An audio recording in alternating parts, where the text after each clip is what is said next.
What's up, party people? It's your girl DL Hayes coming back to you from the land of the rising sun.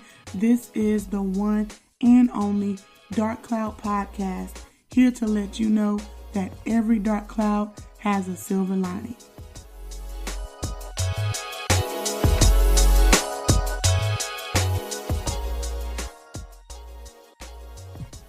Welcome to episode 10, Habari Gani. Finally, the long-awaited episode 10 is here. And I am back with Apollo, and we are here to play catch up. So, what's up? Not much. I mean, it's been a little while, so there's a lot of things that have happened since the last time that we spoke to you guys. So we're anxious and ready to share. It's been exciting. Mm-hmm. Would you like to kick it off? It's definitely been a while. The last episode we recorded was in October. Ooh, that's tough. Yeah, that's tough. A little bit. But you know, life is what it is, and we're busy people, super busy. So very. Yeah. So I'll kick it off. You know, kind of let the folks know what's going on with you. Basically, I mean, it's been life. Like, just working and coaching, trying to find a balance, and, you know. Yeah, to put it very simply in the way most folks will understand, we go from having no kids of our own to 10 with basketball and what? How many? You completely skip volleyball. Oh gosh. So how many? It's about 10 too. Yeah, I mean, just depends.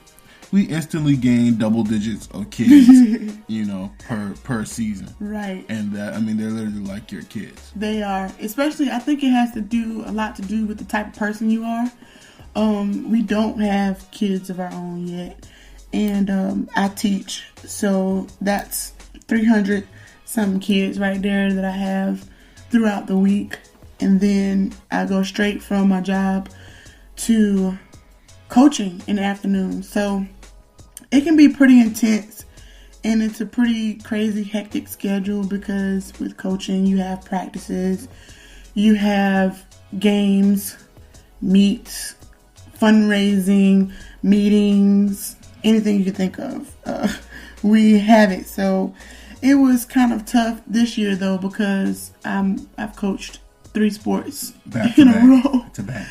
Yeah, I don't know what kind of crazy person I am, but I think we're definitely the definition of true sports fanatics, because it doesn't just stop with like, oh, being a fan and watching it on TV.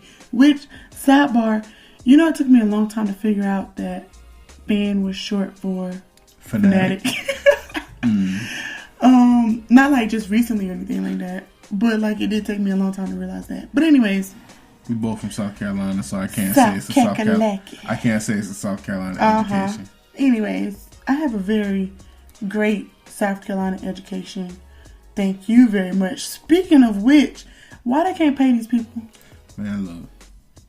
It don't make no sense. No sense at all. They need to be paying these teachers. I know. Teachers need to be making a minimum of $100,000 a year. Yes, to $100,000 a year for teachers. A minimum of $100,000 a year. You got to think they have y'all kids for 9 months out of the year. That's how long it takes to make a child. First and foremost, and anywhere from 7 to 8 hours out of the day. Now, let's just say all these kids are getting 8 hours of sleep. That means that parents only see their kids for 8 hours out of the day. To 8 hours out of the day. You got to think. Somebody else is having your kids the other 50% of their awake time. It's true. So true. I wonder what it would equate to if we got paid like how daycares get paid per child. Oh man, y'all making like $136,000. Like, and I'm all about that. Like run us that bread. Right. You know what I'm saying? Give us that back pay too. But if you think about it, why is it not set up like that? I mean, I know it's salary based, but why should we get paid per child? Because if y'all got paid what y'all was actually worth, people will actually be doing a much more consistent quality job. Not to say that teachers don't do quality work, but people would strive to do more because in most jobs, performance equals pay. So the better that you do, the higher your pay is. But then there comes the issue of testing, because that's a big issue too. Because, okay, if you base it on performance, then it would be how many kids pass the standardized test. But kids are over tested. Absolutely. And I believe that, and I'm just gonna say this and let it alone because I'm not in education, but I feel as if education has become so much more about academia than it has become about intelligence. And as you take psychology courses and things like that, like I did in college, you learn that intelligence applies to so many different things, just not academia, not the reading, the writing, and arithmetic. It's so much more. So much more. It's so much more. I mean, I use my dad for example. High school graduate, went into the Navy and retired from the Navy. But my dad's trade is carpentry. He was a master carpenter, and he would be able to walk into a room and look at a wall and tell you the dimensions. He could walk into a room and look at it and tell you if something was level or not.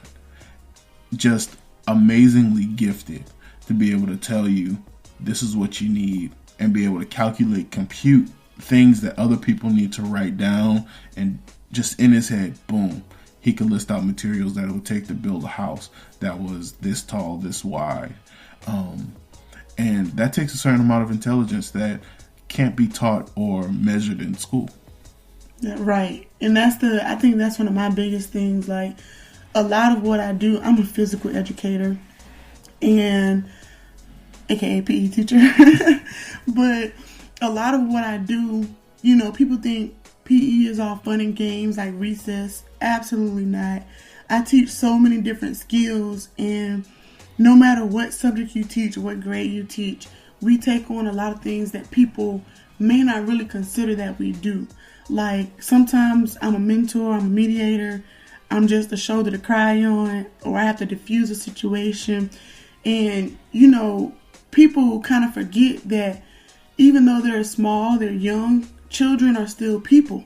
They still go through things, they still experience things, they want to understand things, they want to know things. So on any given day, I'm teaching life skills along with physical, cognitive, psychomotor, locomotor skills. So it just comes with a lot, and it can be very emotionally taxing.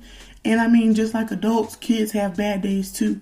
Even the most perfect child can have a bad day, So you have to deal and maneuver with all of those things. For me, my forte is in the gym because that's how my mind is wired. That's how I function. Like, I'm sure I could teach in the classroom, but I like to be active, moving, and doing things, and I need space.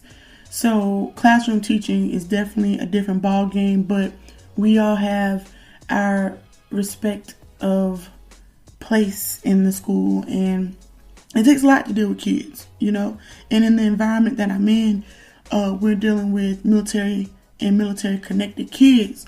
So they go through sometimes a wide range of emotions because they may have a parent that's gone for X amount of time. And a lot of people are single parents, believe it or not. And so they have to leave their kid with someone else that's trusted or whatever the case may be. And kids have to deal with those things. Some of them have to deal with going through the changes of divorce or separation, any changes in their household. Sometimes kids don't want to move and come overseas. So they're dealing with that, adjusting to a completely new environment, a new country, a new place, and it can be a lot. They come very stimulated sometimes or understimulated, and you just never really know what you're going to get. But in any environment, you just learn the students, learn how to work with them, etc. So that's just talking about the kids. We haven't even covered the adulting in the matter, dealing with adults in the system. So you have meetings, you have collaboration, and just a lot of different things that, you go through, which with any field, any job, I'm pretty sure it's the same, just a different subject matter, different content. But I love it. I absolutely love what I do. And it really, I know I say job just because that's like the word for it, but it doesn't, yeah, it's a general term. It doesn't feel like a job. I never wake up like, oh my gosh, I hate this, I don't want to do it anymore. Now I do wake up like, dang, I don't want to be up. I'm not ready to be up at this time of morning because I'm not a morning person. But it's never like, oh my gosh, I just hate this and I don't want to do it anymore. So with me, I mean, anything that I do, I'm passionate about it and I want to give it my all and give it my best. So that has a lot to do with why I haven't been recording really, because trying to find that balance it can be difficult, you know, and we're going through life changes as well, because you've been here going on a year now. Yep, in just a few days I would have been here a year. Yep, a year. So when you came here, I was coaching. I was in the middle end of track season last year. And so the difference is this go around, you've been here with me from beginning to end in each sport. So yes, and so I've been chomping at the bits. Basketball season went very well. First year head coach.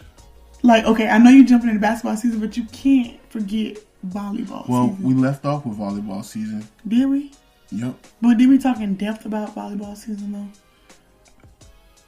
I don't know. I don't know either. But volleyball season, so we start school a little later. We start like August 29th is the official start day of school. And so by the middle of September, I think that's when volleyball season actually started. So from the middle of September up until now, and it's still currently track season, we still have some time left in that. I've been coaching. And so you can go ahead and proceed, my bad. Okay, so we'll go back to volleyball season. Well, you guys had what, a 15 and 2? 15? I think we were like 16 and 2. 16 and 2 season. I just believe that the reason why it's been hard to record is because you do put a lot of time into the kids, dealing with them not only in the sport but outside of it, and there's been a lot of mental correction and not settling for mediocrity. So having to calibrate them to a high level, high standard has been tasking. Yeah, I'm a different type of coach because of the coaches that I've had, the upbringing that I had, the teaching that I had. So I'm pretty much intense. She's like the female Bobby Knight, but she don't throw chairs. I don't throw chairs. I'm not physically abusive. I have my ways. I don't know. I guess for me, it's very deep and serious because I know what sports has done for me, and I know how my coaches have imparted on me and in my life, and I know the difference that it all can make. So trying to convey messages, trying to convey a mindset and implement a program that's about the athlete as a whole, like as an athlete, as a student, as a person, it can be difficult if that's not what they're used to. So kind of changing that can be interesting. It can be challenging, but it's just so gratifying, and that's why I really stick with it, because it's more than just a game. It's more than just a sport. It's more than just something to do, in your spare time. It's much more than that. And I think those life skills and things that I learned from sports, it really shaped me and refined me in a way that I want to pass on. I still play sports, but to me the most important part is passing it on to the next generation. Because knowledge is like currency. It does no one any good if you hold on to it for yourself. It only has value when it passes from one hand to the next. So giving it to the kids and allowing them to flourish and see what they do with it